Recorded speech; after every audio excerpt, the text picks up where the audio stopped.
السلام علیکم everyone, welcome to bibliotherapist. امید آپ سب خیریت ہوں گے۔ آپ کے لیے پیش خدمت ہے محبت دل پہ دستک اسکلفت سے طاہر، ایپیسوڈ 59۔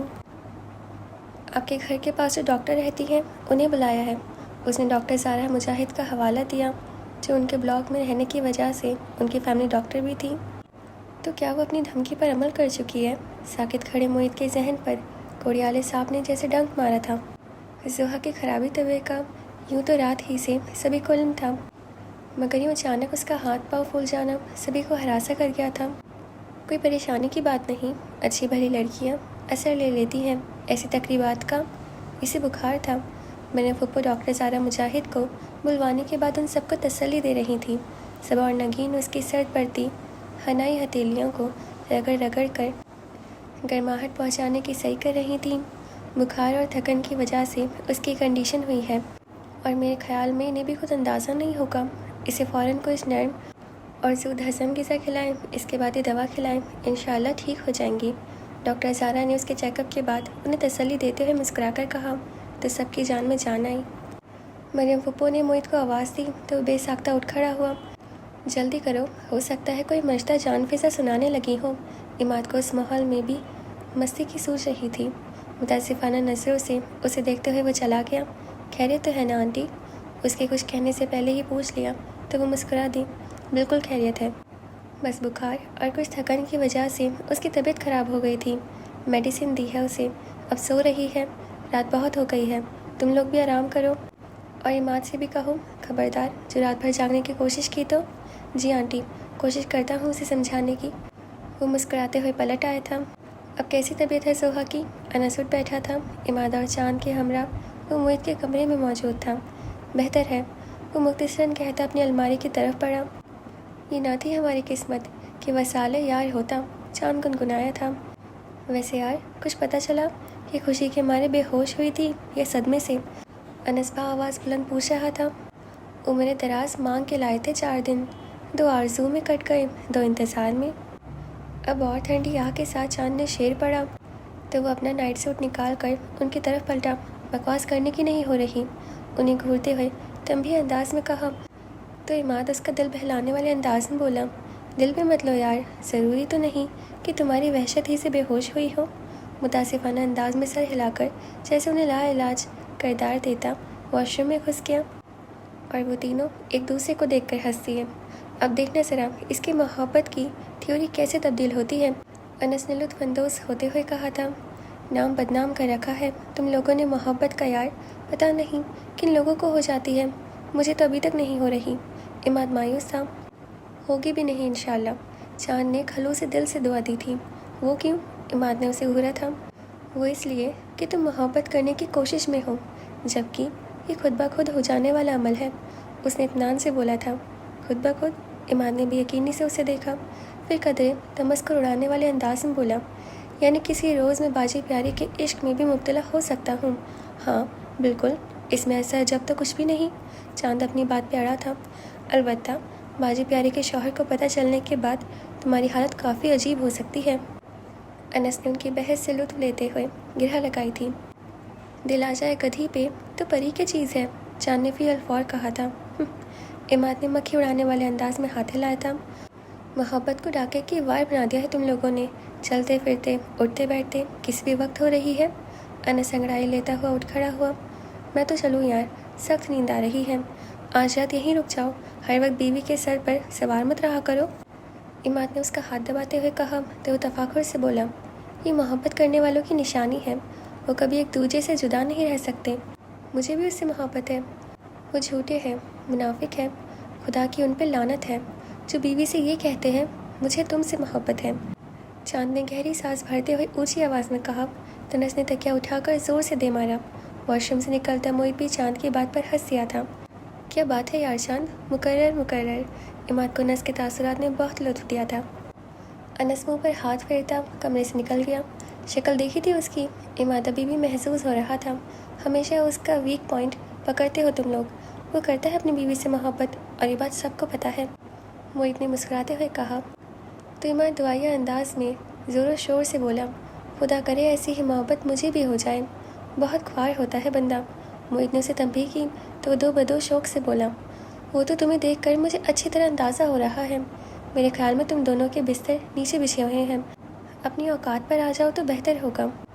بات نظر انداز کرتے ہوئے موہت نے پرسکون انداز میں کہا تو عماد کا دل جھنجھلا گیا۔ کیا یار، انسان کو اتنا ٹھنڈا بھی نہیں ہونا چاہیے۔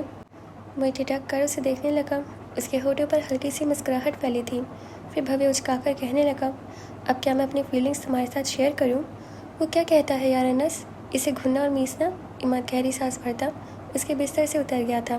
لڑکی کی تمام عمر ایک جگسا پزل حل کرتے گزرنے والی ہے۔ چاند کو بھی زحا سے ہمدردی ہو رہی تھی۔ اس کی سیکریٹری نے لائن ملائی تو اسے اندازہ نہیں تھا کہ دوسری جانب صبا ہوگی۔ خیریت؟ اس کی پیشانی پر شکنیں پھیلی تھیں۔ جی، اب واپسی پر مجھے گھر لے جائیے گا۔ صبا نے سیدھے لفظوں میں اپنا مقصد بیان کیا تو وہ تیکھے انداز میں بولا، یہ ڈیوٹی میرے ہی سر کی ہوں، کسی کے ساتھ بھی واپس آ سکتی ہیں آپ۔ ایک بار آپ کے ساتھ گئی ہوں تب آپ ہی کی ڈیوٹی ہوں، چاہے آپ نہ سمجھتے ہو۔ صبا نے بڑے متحمل انداز میں کہا تھا۔ لہجہ بھر کو وہ چپ رہ گیا۔ اگر میں ماما کے ذریعے آپ کو کہلواتی تب آپ کو زیادہ برا لگتا، اس لیے خود کہہ رہی ہوں۔ یہاں الحمدللہ کسی کی کمی نہیں ہے، صبا نے پھر سے جتانے والے انداز میں کہا تو ناول کے خون میں ابال سا آیا تھا۔ میں سب سمجھتا ہوں، مجھے اپنی محبتوں کی کہانی نہ ہی سنایا کریں تو بہتر ہے۔ اس نے ٹھک سے فون رکھ دیا تھا۔ ہے؟ صبا تحیر صدا سے ریسیور کان سے لگائے کھڑی رہ گئی۔ کیا ہوا؟ آ رہے ہیں مجازی خدا؟ نگین اپنے ساتھ ساتھ اس کے لیے بھی چائے کا کپ لیے چلی آئی تھی۔ صبا نے ریسیور رکھتے ہوئے کپ تھام لیا۔ کہہ تو رہے ہیں، اب دیکھو اگر فارغ ہوئے تو۔ وہ کثر مسکرائی تھی۔ ویسے یار، یہ اپنی سوہا نکاح کے بعد کچھ زیادہ ہی نہیں بدل گئی؟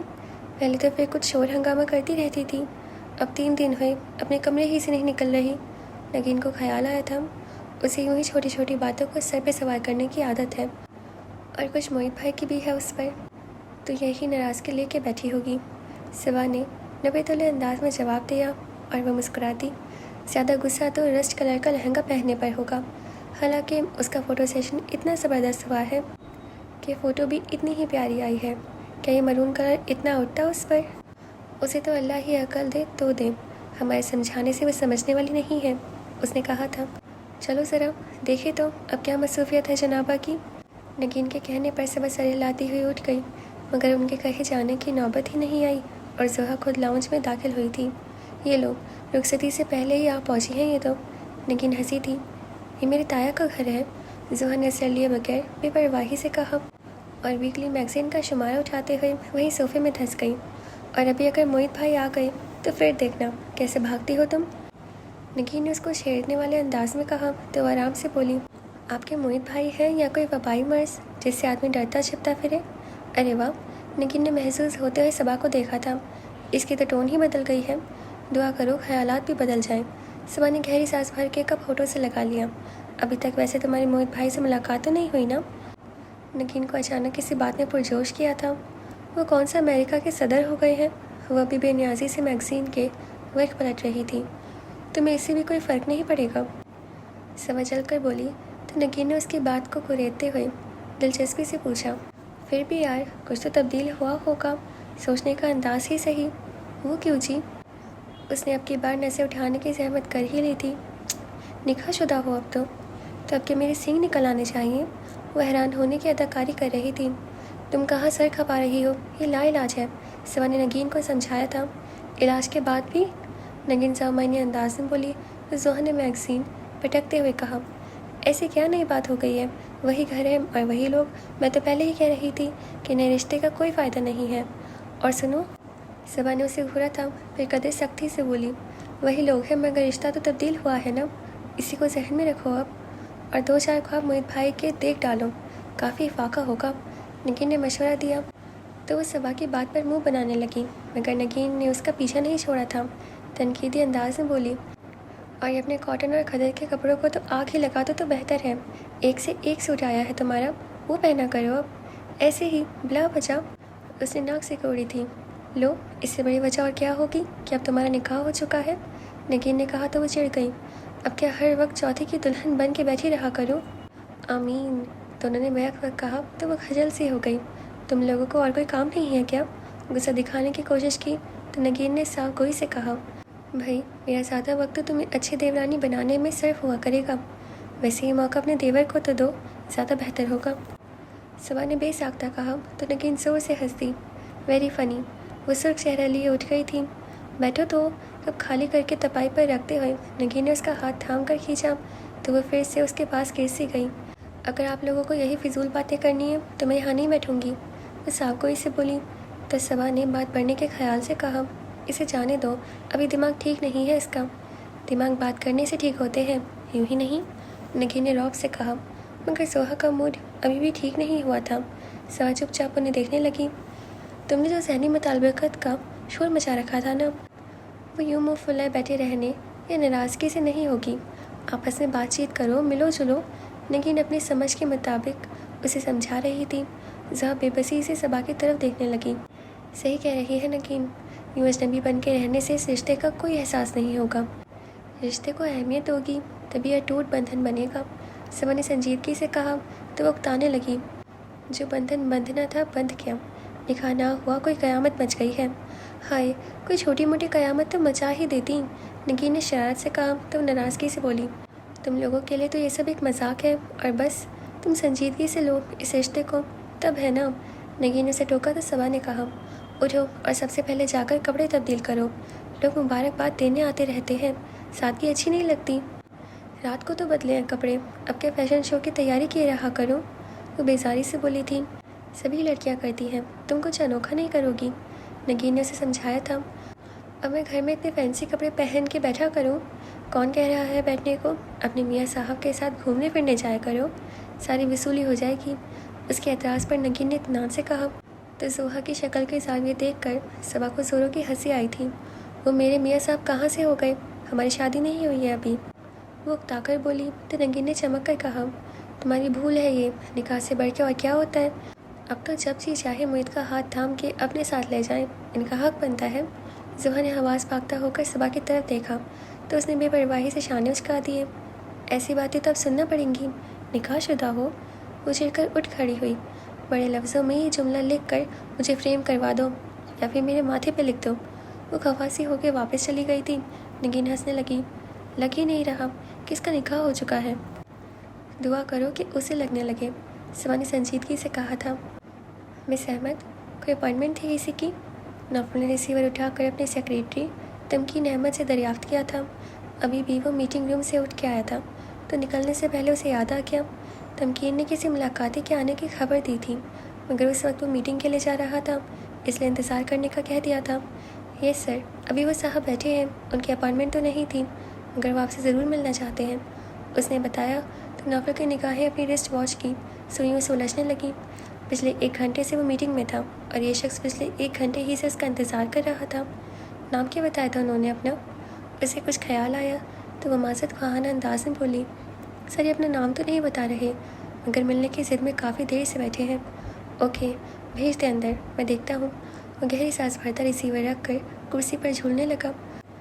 مگر اگلے چند منٹ میں جو شخصیت دروازے سے اندر داخل ہوئی اسے دیکھ کر نوفل لمحہ بھر کو ساکت رہ گیا تھا۔ السلام علیکم۔ آنے والے کے لب و لہجے اور انداز میں بہت خوشی اور جوش و خروش تھا۔ مجھے یقین نہیں آ رہا شمائل، یہ تم ہو؟ نوفل بے حد بے یقینی سے کہتا اٹھا اور پھر بڑے پرجوش انداز میں اسے بغل گیر ہوا تھا۔ اتنے عرصے کے بعد یاد آئی؟ نوفل اسے لیے سٹنگ روم میں چلا آیا تھا، اور تمہیں تو وہ بھی نہیں آئی، یہ تو میں ہی ہوں جو ڈھونڈتا ہوا چلا آیا، اور ایک تم بے وفا ہو، پورے 1 گھنٹے سے باہر سرنے کو بٹھا رکھا تھا۔ کوئی ایسے بھی کرتا ہے یار؟ شمائل خان کے لب و لہجے میں پشتو کا خوبصورت سا ٹچ تھا جو اس کے غیر مقامی ہونے کو ظاہر کرتا تھا۔ اگر تم اپنا نام بتا دیتے تو میں 1 سیکنڈ بھی انتظار نہ کراتا، باوجود اس کے کہ میری سیکریٹری کافی خوبصورت ہے، نوفل نے شرارت سے کہا تو وہ جھپ گیا۔ میں نے اسے 1 بار بھی نہیں دیکھا، اس کا مطلب ہے کہ مجھے اپنی سیکریٹری بدل لینی چاہیے، نوفل نے بظاہر تعصب سے کہا تو وہ ہنس دیا۔ تم میری ٹانگ کھینچنے کی کوشش کر رہے ہو؟ یہ بتاؤ کہ مجھ تک کیسے پہنچے؟ امریکہ سے؟ تو بنا ایڈریس دیے یا لیے چلے آئے تھے؟ نوفل نے پوچھا تو وہ مسکرا دیا۔ تم بہت مشہور شخصیت بن گئے ہو، ٹی وی پر تمہارا ایڈ دیکھا تھا، اس کے بعد پتہ لگانا کون سا مشکل کام تھا؟ نوفل کی الجھن دور ہو گئی تھی۔ اور پتہ ہے یہ ایڈ بنایا کس نے تھا؟ نوفل کو دفتن یاد آئے تو مسکراہٹ دباتے ہوئے پوچھا۔ وہ استفہامی نظروں سے اسے دیکھنے لگا۔ تمہاری ہیر نے، نوفل مسکرایا تھا۔ ظالے، وہ بے یقینی سے اسے دیکھ رہا تھا۔ وہ تمہاری تلاش میں یہاں پہنچی ہے۔ نوفل نے مزے سے کہا تو وہ پہلو بدل کر ہے کیا؟ مذاق کر رہے ہو یار؟ وہ اپنے مخصوص انداز میں بولا تھا۔ قسم سے یار، سچ کہہ رہا ہوں، تجھے ڈھونڈتے ہوئے پہنچی ہے یہاں، دیکھے گا تو حیران رہ جائے گا، نوفل کہہ رہا تھا، مگر شمائل خان بتک گیا۔ خدا کو مانو یار، میں تو پہلے بھی اس میم کو دیکھ دیکھ کر حیران ہوتا رہتا تھا، اب تو ایک نظر بھی نہیں ڈالنے والا۔ اس کے انداز پر نوفل کو سالے کی باتیں اور منصوبے یاد آئے تو بے اختیار ہنستا چلا گیا۔ تم وہاں بھی یہی کچھ کیا کرتے تھے، اور تمہاری انہی حرکتوں کی وجہ سے وہ ڈھیل پا کر میرے پیچھے پڑ گئی تھی۔ وہ خانزادہ خفا ہوا تھا۔ بہترین کاٹن کے کلفدار سوٹ میں ملبوس وہ ہمیشہ کی طرح بہت اچھا لگ رہا تھا، صحت کے اعتبار سے بھی اور پرسنالٹی کے اعتبار سے بھی۔ سب اسمائل بھوری آنکھوں کی چمک میں بھی ابھی بھی وہی سادگی اور معصومیت کا امتزاج تھا جو بقول سالے کے اس خانزادے کو ننھا خرگوش بنائے رکھتا تھا۔ نوفل بے اختیار سیدھا ہو بیٹھا۔ شمائل یار، مجھے کہاں کی تو نے؟ وہ نوفل کے انداز پر عجیب سا گیا، خواہ ہی لبوں کے اوپری حصے پر ہاتھ پھیرتے ہوئے بولا، وہ تو کب کی صاف کروا دی۔ او گاڈ، اور تمہارے بابا، انہوں نے کچھ نہیں کہا؟ بس جوتے پڑنے کی کسر باقی رہ گئی تھی۔ وہ خود بھی جیسے محسوس ہوا تھا۔ دونوں خفا رہے مجھ سے، صاف کہہ دیا کہ جب تک دوبارہ مجھے نہیں نکل آتی میرے سامنے مت آنا۔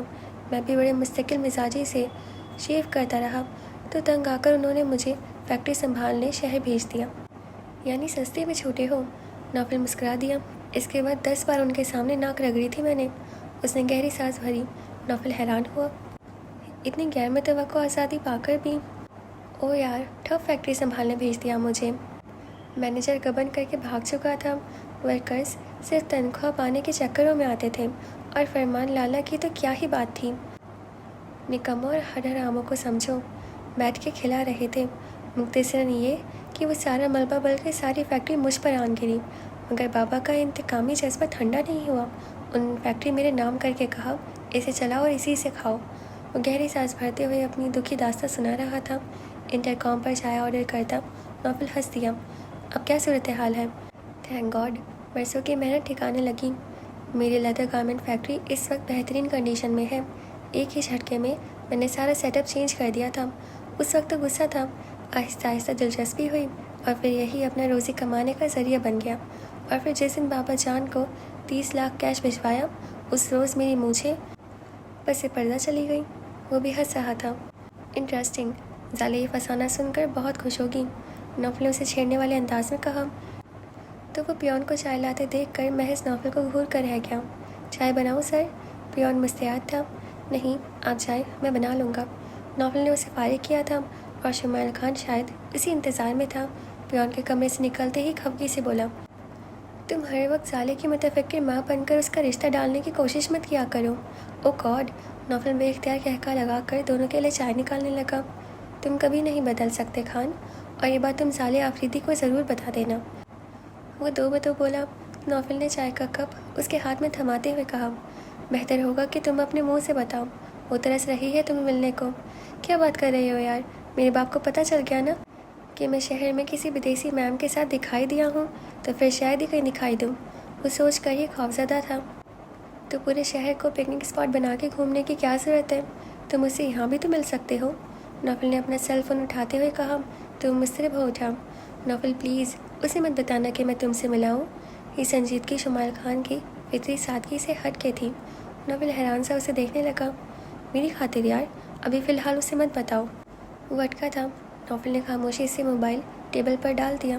کیا واقعی تمہیں زالے میں کوئی دلچسپی نہیں ہے؟ چند لمحوں کی توقع کے بعد نوفل نے سنجیدگی سے پوچھا تو وہ سادگی سے بولا، وہ بہت اچھی لڑکی ہے۔ نوفل کو اس کا کترانا بہت شدت سے محسوس ہوا تھا۔ تو پھر کیا مسئلہ ہے یار؟ وہ کیا کہتے ہیں، تمہاری ذات برادری کی بھی ہے، بس مختلف ماحول کی پروردہ ہے اور کچھ نہیں۔ ہمارے ہاں لڑکیوں سے دوستی کا کوئی تصور نہیں ہے، وہ بولا تو نوفل نے کہا، تو شادی کرو نا یار، کس نے کہا دوستی گاٹنے کو؟ تم مجھے گولی مروانے کے چکر میں ہو؟ اس نے نوفل کو گھورا تھا۔ مجھے فریب مت دو، سب سے چھوٹے ہو، اپنی ماں کے لاڈلے ہو، وہ نہ تو تمہاری کوئی بات کو رد کرتی ہے اور نہ ہی تمہارے پاپا جان کو کرنے دیتی ہیں۔ نوفل نے اطمینان سے اسی کی معلومات کا استعمال اسی پر کیا تھا۔ تو میرا کیا دماغ خراب ہے کہ میں زالے آفریدی کو اپنے سر پر بٹھا لوں؟ وہ کنی کترا گیا تھا۔ بھائی، میں کچھ نہیں کہوں گا، ابھی تم دونوں کا آپسی معاملہ ہے۔ نوفل کپ رکھتا اٹھ کھڑا ہوا۔ تو شمال خان نے اسے دیکھا۔ تو تم اسے میرا بتا دو گے؟ ابھی تو نہیں، مگر بتاؤں گا ضرور، وہ میری سب سے اچھی دوست ہے، ہواؤں سے پوچھتی پھر رہی ہے تمہارا، اور میں اسے یوں امتحان میں نہیں دیکھ سکتا۔ نوفل نے صاف گوئی سے مظاہرہ کیا تھا، یار ایسے تو وہ پھر سے میرے پیچھے پڑ جائے گی، بڑی کھلے مزاج کی لڑکی ہے۔ وہ سوچ کر ہی خوفزدہ تھا۔ نوفل کو ہنسی آنے لگی۔ وہ اونچا لمبا شاندار مرد صالح آفریدی کا محض نام سن کر ہی قربانی کا بکرا لگنے لگا تھا۔ ابھی تو اٹھو، تھوڑے عرصے کے بعد ملے ہو تو ایک شاندار سا ڈنر تم پر ڈیو ہے، نوفل نے کہا۔ تو وہ فوراً اٹھ کھڑا ہوا۔ کیوں نہیں، میں تو ترس رہا تھا تم سے ملنے کو۔ یہی ڈائلاگ اگر تم زالے سے بولو گے تو وہ خوشی کے مارے جانے کیا کر بیٹھے۔ نوفل نے آگے بڑھ کر اس کے لیے دروازہ کھولتے ہوئے چھیڑا تو وہ سادگی سے بولا، مجھے تو سوچ کر بھی ڈر لگتا ہے، وہ لڑکی میرے ساتھ کچھ بھی کر سکتی ہے، وہ بہت بدل گئی ہے یار۔ نوفل ہنسا تھا۔ میرے معاملے میں وہ نہیں بدل سکتی، وہ بے اختیار بولا تو نوفل رک کر اسے دیکھنے لگا۔ بڑا پکا یقین ہے تمہارا۔ صحیح کہہ رہا ہوں، وہ ہر وقت مجھے بیوقوف بناتی رہتی تھی، وہ بات بدل گیا تھا۔ نوفل گہری سانس بھرتا اس کے ساتھ آفس سے نکلتے ہوئے ایک انتہائی ضروری SMS کر رہا تھا۔ کس کو فون ملا رہے ہو؟ وہ کھٹک گیا تھا۔ نوفل نے میسج بھیجتے ہوئے موبائل آف کیا اور خوشدلی سے مسکرا دیا۔ ایک مہنگے سے ریسٹورینٹ میں ریزرویشن کروا رہا تھا۔ ذرا پتہ تو چلے کہ تمہاری فیکٹری کس پوزیشن میں ہے، کیونکہ بل تمہارے ذمے ہے۔ یار تم آؤ تو اس ملاقات کے بدلے میں ساری عمر تمہیں مہنگے سے مہنگے ریسٹورینٹ میں کھانا کھلوا سکتا ہوں۔ خانزادہ شمال خان کے انداز میں روایتی محبت تھی، جو اس قطع زمین کا وصف تھی جہاں اس نے جنم لیا تھا، وہی مخصوص سادگی اور اپناپن جسے ابھی تک شہروں کی ہوا مکمل طور پر ختم نہیں کر پائی تھی۔ نوفل کا دل خوش ہو گیا۔ تم اپنی گاڑی میں ہو؟ پارکنگ لاٹ میں پہنچ کر نوفل ٹھٹکا۔ شمال خان کی سرمئی گاڑی کے پاس مستعد سا ڈرائیور موجود تھا۔ میں تمہارے ساتھ ہی چلوں گا، شمال خان نے کہا تو وہ سر ہلا کر اپنی گاڑی کی طرف بڑھ گیا۔ شمال نے اپنے ڈرائیور کو گاڑی سمیت واپس کیا اور نوفل کے ساتھ بیٹھا۔ اس دن کے میں خواب دیکھا کرتا تھا۔ شمال کے کہنے پر گاڑی سڑک پر ڈالتا نوفل ہنس دیا۔ اگر تم ٹی وی پر دکھائی نہیں دیتے تو شاید ہی کبھی تم سے ملاقات ہوتی۔ وہ بھی کہہ رہا تھا تو میرے معاملے میں کچھ زیادہ ہی جذباتی ہو رہے ہو۔ نوفل نے اسے چھیڑا تو وہ سادگی سے بولا، نہیں یار، تم سے میری محبت الگ ہے، مہربانی ہے تمہاری۔ نوفل ایک ٹھنڈے میٹھے احساس سے بھیگ گیا تھا۔ واقعی نیو یارک میں رہائش کے دوران بھی وہ ہر وقت نوفل سے چپکا رہتا تھا، حالانکہ وہ بھی باقی دوستوں کے ساتھ مل کر اسے خوب تنگ کیا کرتا تھا، مگر پھر بھی ہر مسئلے کے وقت وہ نوفل کے دربار میں ہی حاضری دیتا تھا، حتیٰ کہ صالح آفریدی سے چھپنے کے لیے بھی اسے نوفل ہی کی پشت دکھائی دیتی تھی۔ تب تو بے فکری اور بے پرواہی کا دور تھا۔ نوفل نے اس کے انداز کو سادگی اور بے وقوفی سمجھتے ہوئے اس کا کسی بچے ہی کی طرح خیال رکھا تھا، مگر آج شمال خان کا یوں اچانک سامنے آنا اس کے لیے بھی بے حد مسرت کا باعث بنا تھا۔ تمہیں تو ہم یاد کرتے ہی رہتے تھے، تم نے بھی کبھی یاد کیا ہمیں کہ نہیں؟ نوفل نے کہا تو وہ مسکراتے ہوئے بولا، میں وہاں سے بھاگ تو آیا تھا، مگر پھر کہیں بھی دل نہیں لگا۔ بابا نے واپسی جانے کو بھی نہیں دی، وہ تو یوں بھی فیضان لالا کے کینیڈا جانے اور واپس نہ آنے پر مشتعل تھے۔ میں شکنجے میں آیا تو پھر نکل ہی نہیں پایا۔ زندگی ان دونوں بہت بھی مصروف لگتی تھی، کہیں دل ہی نہیں لگتا تھا۔ تو بھاگی کیوں تھے وہاں سے؟ زالے کی وجہ سے؟ نوفل نے تیقن سے پوچھا تو وہ مان گیا، ہاں، میں نہیں چاہتا تھا کہ فیضان لالا کی طرح میں بھی بابا جان کو دکھ دینے کا باعث بنوں۔ اتنی سی بات کے لیے تم نے اپنی محبت چھوڑ دی؟ خدا کو مانو یار، یہ محبت کہاں سے آ گئی؟ وہ بدکا تھا، ابھی پتہ چل جائے گا۔ نوفل نے زیر لب کہتے ہوئے سیاہ گیٹ کے سامنے گاڑی روک کر ہارن پر ہاتھ رکھ دیا۔ چوکیدار نے تیزی سے گیٹ کھولا اور شاندار سے فورس میں گاڑی لے آیا۔ یہ کیا طریقہ ہے نوفل، کسی کے گھر آنے کا؟ پہلے اتنا خفیہ سا میسج دیا اور اب خود ساتھ کسی کے چلے آئے ہو؟ وہ مصنوعی غصے سے بولتی گاڑی کے پاس چلی آئی تھی۔ شمال خان نے کرنٹ کھا کر نوفل کی طرف دیکھا تو وہ شانے چکا کر تمانیت سے مسکرا دیا۔ زالہ اگر کھڑکی میں جھکی تو اس کی زبان حرکت کرنا بھول گئی۔ وہ ساکت سی بے حد حیرانی کے ساتھ شمال خان کو دیکھ رہی تھی، جسے خود سمجھ میں نہیں آ رہا تھا کہ کیسا رد عمل ظاہر کرے۔ وہ انتظار کر کر کے تھک گئی تھی، مگر نوفل کے آنے کے آثار دکھائی نہیں دے رہے تھے۔ وجدان کے ہمراہ گھر لوٹ آئی۔ رات کے 8 بج رہے تھے۔ وجدان کھڑے کھڑے ہی سلام دعا کرتا واپس پلٹ گیا۔ کیا بات ہے، اپنے صاحب بہادر کے ساتھ نہیں آئی؟ ادینہ نے مسکراتے ہوئے پوچھا تھا۔ سمن نے چڑھتی نگاہ اس کے کھلے ہوئے انداز پر ڈالی اور قدر سنجیدگی سے بولی، اب ہر وقت صاحب بہادر ہی ڈیوٹی دینے پر تو معمور نہیں ہے، سب اکھیڑے ہیں ان کے۔